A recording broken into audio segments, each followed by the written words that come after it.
Porth i Gyflogaeth. Cyrsiau ar gael.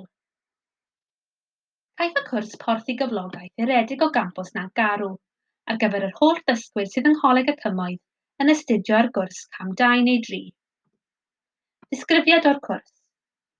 Yma yng Ngholeg y Cymoedd rydyn ni wedi ymrwymo i helpu pobl ifanc sydd rhwng 16 i 24 oed, gydag anawsterau ac anableddau dysgu, i ddod o hyd i waith. Lluniwyd y cwrs ar gyfer y dysgwyr hynny sy'n dymuno cael swydd gyflogedig, drwy roi cyfle iddyn nhw gael profiad go iawn drwy interniaeth.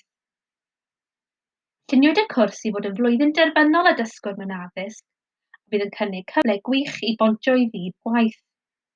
Y nod ydy helpu dysgwyr i sicrhau lle mewn gwaith a thal ar ddiwedd ei blwyddyn, ac i gynnig cymorth y tu hwnt i'r cwrs, a chwilio am swyddi gwag ac neu cais am swydd. Ar y cwrs byddwch chi'n astudio am 1 diwrnod yr wythnos yng Ngholeg Nant Garw, a hyd at 4 diwrnod yr wythnos mewn lleoliad gwaith. Bydd y lleoliadau yn cael eu matio i'r dysgwr unigol ac i'w dewisiadau lle bo hynny'n bosib. Bydd y lleoliadau yn cynnwys hyd at 4 diwrnod mewn cyflogaeth a chymorth gyda sefydliadau lleol megis Rhondda Cynon Taf, siopau elusen, caffis, siopau manwerthu a swyddfeydd.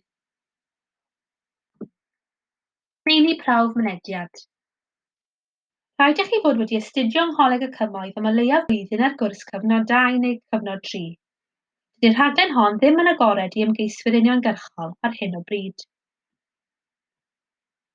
Rhaid i chi fod yn barod i ddefnyddio cludiant cyhoeddus yn annibynnol ar deithiau cyfarwydd a derbyn hyfforddiant ynglŷn â theithiau ddysgu am deithiau newydd os oes angen. Rhaid eich bod yn gallu ymddwyn yn addas a bod gennych chi sgiliau cymdeithasol priodol yn y gweithle. Adnoddau, cyfleusterau a chyflawniadau. Mae gennym gyflogwyr gwych yn cynorthwyo'r rhaglen, sy'n cynnig lleoliadau i'r interniaid.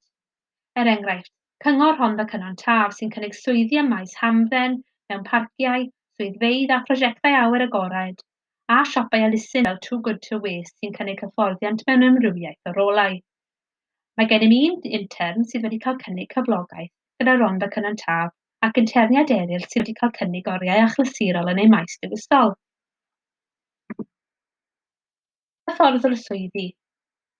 Bydd pob intern yn cael cymorth hyfforddwr swyddi, a bydd yno i drafod dewisiadau gwaith gyda nhw, yn ddibynnol ar eu hanghenion penodol. Bydd yr hyfforddwr swyddi yn cynorthwyo'r intern drwy gydol ei lleoliad ac yn ei helpu i weithio tuag at gyflawni targedau realistig yn y gweithle. Nod yr hyfforddwr swyddi yw annog yr intern i fod yn rhan o'r tîm drwy leihau'r cymorth yn raddol wrth i'r interniau deimlo'n fwy gyfforddus yn yr ymgylchedd gwaith. Gallwn nhw gysylltu a thrafod gydag asiantaethau eraill mwyn sicrhau amgylchedd gwaith addas i ddiwallu anghenion unigol, a hefyd gallwn nhw gynnig taflenni mwyn dadansoddi tasg gam wrth gam os oes angen, mwyn gwneud tasgau yn y gweithle yn fwy hygyrch. Cyfleoedd dilyniant a chysylltiadau a chyflogwyr. Y cyfleoedd dilyniant ar ôl y cwrs ydy symud i gyflogaeth a thal, neu dderbyn cymorth pellach i ddod o hyd i waith drwy asiantaeth Elite Supported Employment. Rydyn ni'n gweithio'n agos gydag Elite Supported Employment, Cyngor Rhondda Cynon Taf a Phrifysgol Caerdydd i wneud y cwrs mor amrywiol a phosib. Cynigir y prosiect Engage to Change mewn partneriaeth rhwng Anabledd Dysgu Cymru, Agoriad Cyf, Pobl yn Gyntaf Cymru, Phrifysgol Caerdydd, Elite Supported Employment a mewn cydweithrediad â phrosiect Search On.